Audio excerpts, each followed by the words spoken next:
Welcome to the Darkstream. I'm VoxDay, voxday.blogspot.com, and Infogalactic News. Now, I've noticed a lot of people are talking about the, Kathy Griffin thing and whatnot, or Griffith, whatever. I'm so not interested in that sort of thing. It's fine. Certainly, it's appropriate to discuss those things. It's certainly appropriate to, make sure that she's held accountable the same way that anyone on the right is going to be held accountable for things. But, the reality is it makes no difference to any of us what happens to, a Z-list celebrity who happens to, shoot herself, shoot her mouth off, and so forth. Anyhow, this is not the formal, long-awaited free trade talk part 2, mostly because I'm going to have to review what I said the first time. So I'm not sure where I'm starting there. Also, before I forget, I should mention we have a new print edition out just very recently. Volume 2. Oh, right, Henry Hazlitt. Okay, thank you. We can do that soon. Anyhow, we have the Book 2, Galactic Liberation Book 2, from the best-selling novelists David Van Dyke and B.V. Larson. You can see it's actually a rather nice set. We have them in hardcover and in paperback. I like the hardcovers myself, that's why I order them. But yeah, so Book 1 and Book 2. I think people can tell that at Castalia House we actually love books for their own sake. Yes, it's our objective and our job to try to sell them to you, but frankly we like them. We like books for their own sake, and so I'm pretty happy with we've been improving our publishing game as we go, and so I'm pretty happy with the quality that we're starting to get with these. So Galactic Liberation, Book 1 and Book 2, from David Van Dyke and B.B. Larson. So, also, I have finished editing City of Corpses, John C. Wright, Moth and Cobweb, Book 5. It's great. It's actually my favorite. I think it's my favorite out of the 5 Moth and Cobweb books so far. So, having talked about markets, let's talk about why free markets are not the answer. And so, I need to be better about writing my own. I'm overdue on SJW's Always Double Down, and I need to get it out soon. Anyhow,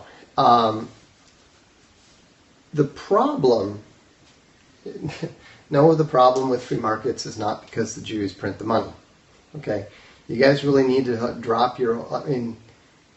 You guys need to stop trying to tell me about things. Okay, don't do that. I'm smarter than almost all of you. I am better educated and better read than most of you. That's why people listen to me.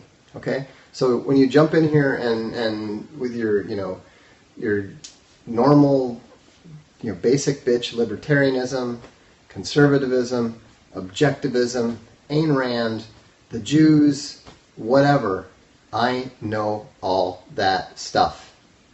The stuff that you're talking about is basic bitch stuff that you don't need to tune in to somebody who's highly intelligent, nearly 50 years old, and reasonably well educated and multilingual. If you're just going to sit there and blurt out whatever, save it. Go listen to Cernovich. Go listen to Molyneux or something. Okay? I don't need to hear it, and the people who are tuning in to listen to me don't want to hear it. So, anyhow. So here's the thing. As a capitalist, as someone who was literally raised on Milton Friedman and Free to Choose, I understand the worship of the whole Forbes magazine, capitalist running dog. Free markets will save everything. Free markets are the answer. Allowing people freedom will unlock human potential, and we will all be wealthy and have flying cars and live on Mars and that sort of thing. Well, here's the bad news. It's not true. It's not true. Today, on the blog, I posted a link to an article by a globalist. And what was unusual about this is that he actually admitted that globalism doesn't work, and that the concept that they have been using to sell it for over 30 years was a myth. It was false. It was the idea that if we just allowed the market to do its magic, if we opened our borders to trade and to people, and people is labor, then this would have magically produce wealth. Okay. Now, in the earlier free trade talk, I pointed out that this was not true, and it could not be true that America was not wealthier, that America was poorer, and it wasn't just the wage rates, but it was because the perception of our wealth had increased because of debt. And even though GDP has increased and average per capita income has increased, the amount of average per capita debt has increased even more as well. And so every single American is poorer on average than they were in 1973. You're not better off. Look, what did I just say about not parroting the bullshit, the bullshit stuff? We're not living in a true free market, therefore free market works. No, that's stupid. That's absolutely stupid. Okay? If it doesn't work, and if it creates negative effects when you institute part of the plan, that does not mean that instituting more of it is going to be better. Okay? It's like administering poison to someone. You give them poison and they vomit. And then you say, well, the problem is that you haven't taken enough poison. No, globalism is free market is part of globalism. Okay?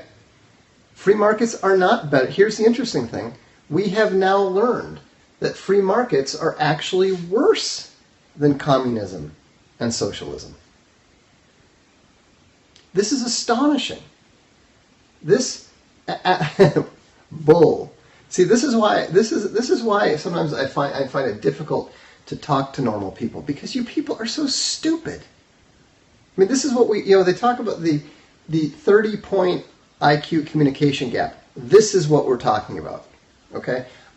I say something, I give you a thesis, and instead of waiting to hear the argument, you come up with bull.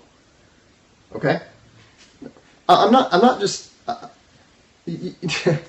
I just said I am very surprised by that. Okay?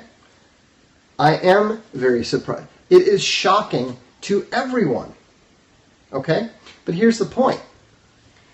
Communism is economically retarded.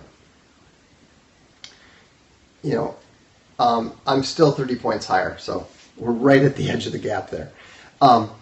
The communism is an economic disaster. Okay? Communism is a... Oh, for God's sake. Drop the implying. You implied something that I didn't understand, so I'm going to make shit up. Okay, look.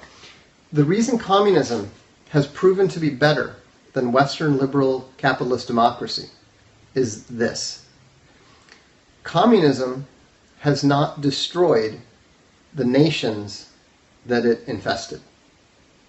Now, communism is bad economically. communism is inefficient economically. Communism destroys the pricing mechanisms. So once you destroy the pricing mechanisms, then you destroy the ability to distribute things in a reasonable basis. And again, look, all of you retards, stop with your statements, okay? Just shut the fuck up and listen, okay? You're not proving that you're smart when you do this. Please understand this. When you make some statement, you are not proving that you're smart. You're proving that you're uneducated and you're not very intelligent. I can tell you most of the time who you read that you're parroting. So just stop it, shut the fuck up, and listen. I'm not being arrogant here. I am telling you that I know the arguments you're making. I know where they're coming from. Okay? So, what we're... Go ahead. Actually, I'm just going to block this guy. He is such a moron. This is what we mean by the 30-point IQ gap. They can't understand something, and so they assume that you're stupid. Okay, so here's the point. And again, like I said, this was astonishing to me too. Communism disrupts the pricing mechanism.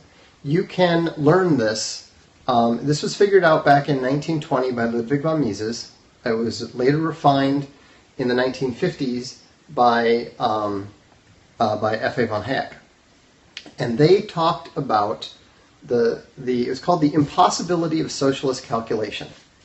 And what that meant was that they did not know, when you went to a socialist system or a communist system, you completely destroyed the pricing mechanism, so nobody knew how to value anything. You know, if you don't know what the price of the pair of shoes are, you just have shoes. Nobody knows what the prices are. Then it's impossible to know how many people are going to want them. Okay? I mean, this is very, very obvious. If you just look at a supply-demand curve and then you remove price from it, you have no idea what the demand is going to be, and therefore you cannot figure out what the supply should be. And that's why you always had shortages and lines and all the infamous stuff from the socialist countries, because they had no price mechanism. And then of course, these effects just build up and build up and build up, and then you have so much, and then on top of that, because of the fact that you're not allowed to keep what you produce, you also have the negative incentive. You have the negative incentive so that people don't have any reason to produce stuff. Okay? I'm pointing these things out because I am not any sort of fan of communism. But there is one thing that communism does. Because of that lack of incentive of profit, personal profit, because of the disruption of the pricing mechanism, which also applies to labor, what does that mean? You guys like to talk. I'm giving you a chance. Answer the question. What does that mean? What conclusion can we reach? No pricing mechanism, no incentive for personal profit. Bingo. No one goes there. Who's going to go to Venezuela to work? Okay? No one is going to go. And so what does that mean? What is the long-term implication for your nation then?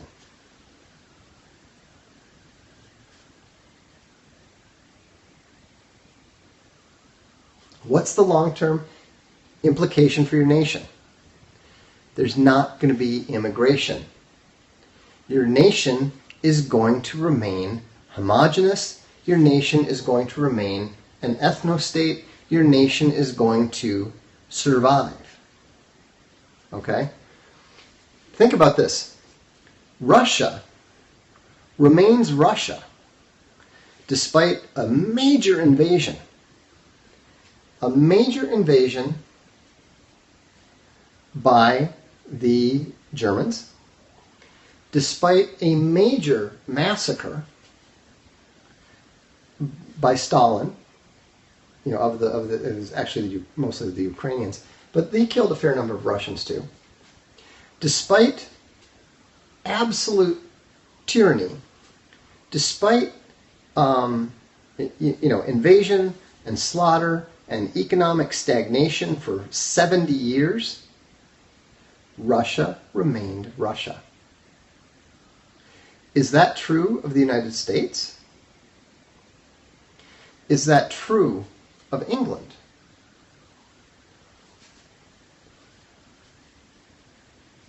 Exactly. So, based on economics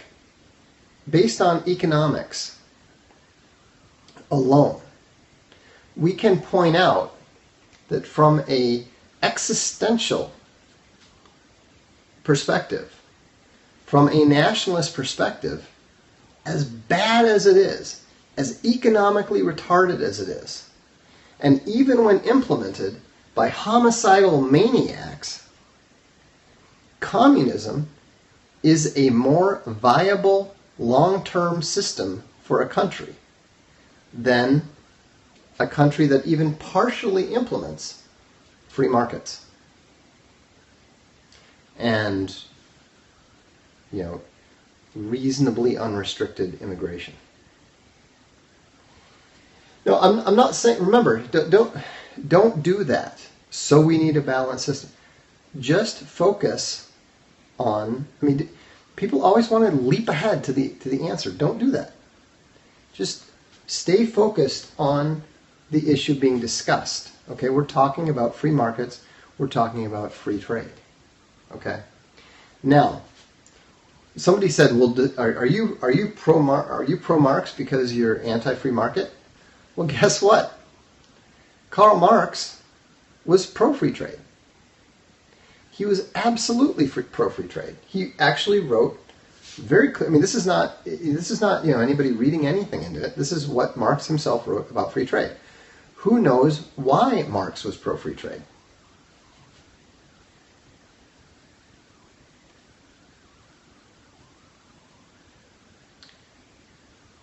Marx was pro-free trade because he understood that it destroyed national culture and it destroyed national sovereignty. It degrades the culture, it destroys the nation. That's why he supported it. And that's what it does. Okay? And so, no, it'd be terrible if everyone was free market. If everyone was free market, I've actually done the math on this. In fact, one of the reasons that they push open borders is so that, and free trade, is so that people can move more easily. If you look at the EU, their specific goal, one of their stated goals, Hoppian libertarianism is nonsense. People always bring up Hoppe, and I'm distinctly underwhelmed by his. He's basically trying to reconcile libertarianism in a way that it can't be reconciled. He's just got to give it up. He just hasn't done it yet. Right. So if you look at so my point is that the Europeans are specifically stop asking the questions. We're not talking about better systems. You guys always want to leap to the end. Just shut up. Stop asking stupid questions. We're not talking about other systems. We're not talking about God. We're not talking about Jews. We are talking about the subject at hand. Don't leap ahead. So anyhow, I've done the math. The European Union and the other advocates of free trade are trying to increase the movement of people. They are trying to get people to move from where they are to where the jobs are because they want to increase economic efficiency. And they use the United States, the free movement of people within the United States, as the model. Not just as the model, but as the target. They actually compare the movement of people within the European Union to the movement of people within the United States. And they say one reason that Europe's growth is stagnant compared to the okay, I'm just going to get rid of these morons. I just can't take it anymore. So anyhow, they want to increase their economic efficiency. It's going to increase their economic growth, and that's the goal. Okay, so their goal is for people to move as much as they do in the United States. Right? Now, guess what that means for American citizens under the age of 35. If we applied the American movement of people, where people move from New York to California because they can get a job in California, or they move from Minnesota to Florida because they want to do that. So what percentage of the people under the age of 35 do you think would have to leave the USA in order to find a job? Remember, if they stay in the US, they have no work. So guess what percentage would have to leave? How many of you under the age of 35 would have to leave the United States under a real, true, free trade system? The correct answer is about 49.5%. So basically, 50% of the American youth have to leave the country to find work. How many of you now still think that free markets are the answer? How many of you now even think free markets are reasonably viable? How can you possibly imagine that it is possible to have a functional country if 50% of the people have to leave if they're going to have a job? What do you mean, but why? Okay? I mean, migration, yeah, it's true. In fact, if you look at the numbers, why would they have to leave? Because they can't feed themselves otherwise. They have no jobs. This is not a difficult concept. So that's why free markets, like I said earlier, free markets is globalism. You can have free domestic markets. What works within a country and versus what works in an international system are two totally different things. And no, those leaving are not necessarily of low skill levels. And automation is going to make it a lot worse. But right now, if you want to work in in robotics or something, I think some of the hottest places are like Singapore and Korea. So, and you can actually apply the same reason to states. I mean, there is some reason to argue that doing some restriction of labor would be, American families are scattered all around America because of this free markets and the closed system. So, in fact, if you look at why the Midwest is still much more identifiably the Midwest than California is Californian or the East Coast is the East Coast, is very, very simple. It's because fewer Midwesterners, like 15% fewer Midwesterners leave the Midwest than move around. Okay, you got to stop repeating yourself. If you're going to keep repeating yourself, I'm going to block you. So anyhow, this is what free trade means. This is what free markets means. It means global dictatorship. It means the destruction of family. It means the destruction of nations. Okay? And now I don't fault anybody. I can't fault anyone for believing the free trade stuff. Like I said, I used to be a free trader. I never thought through this. I never actually sat down and did the math. You know? And so, I mean, there is no way around this.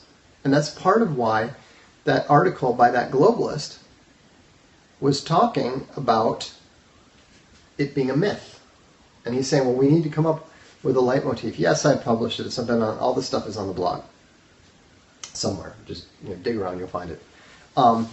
And what you're seeing, when you talk about your small towns being destroyed by corporate agriculture, being destroyed by all the young people having to leave to go find jobs somewhere else, this is exactly the same phenomenon we're talking about, only writ large, only on a much bigger scale. And so, and the problem is not that the markets are not free enough, that the trade is not free enough. Those things will actually make the problem much worse. I mean, one thing you may not realize is that, I already see some of this. I'm an expat. I left the States.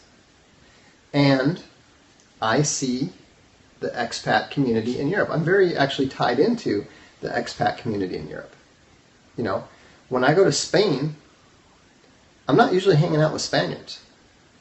I think when we had an Easter dinner, and we were with one couple from California. She was originally from Massachusetts. From Maine or Massachusetts. He was from California. No, this is not. This is the point.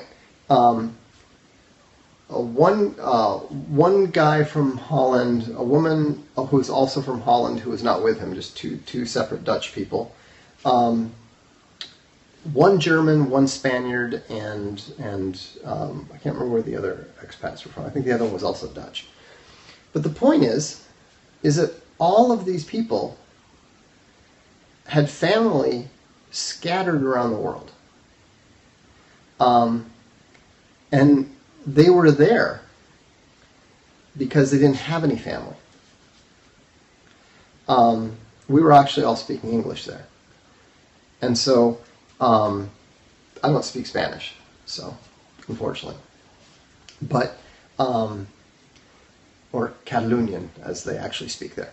But the point that I'm making is that, here you've got people who are nominally the winners.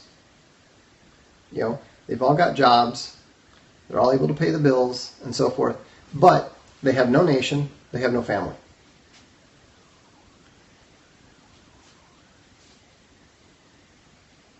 Well, it's good that you rest your case because you don't have a case. And so the point is that free trade and free markets are globalism. I don't have a perfect system, so no, I can't outline it. Again, we're not talking about, I don't understand why people so constantly push towards, well, I know you're criticizing something, so let's talk about something that you advocate.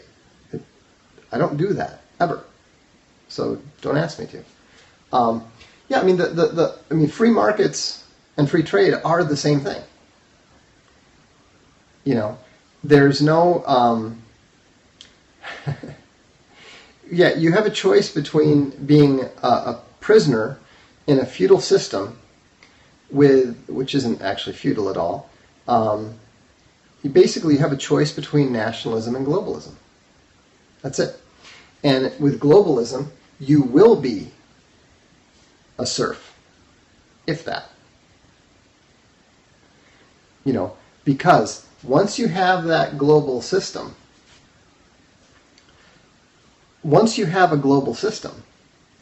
then you have just arranged for every psychopath and power-hungry person to battle for that brass ring.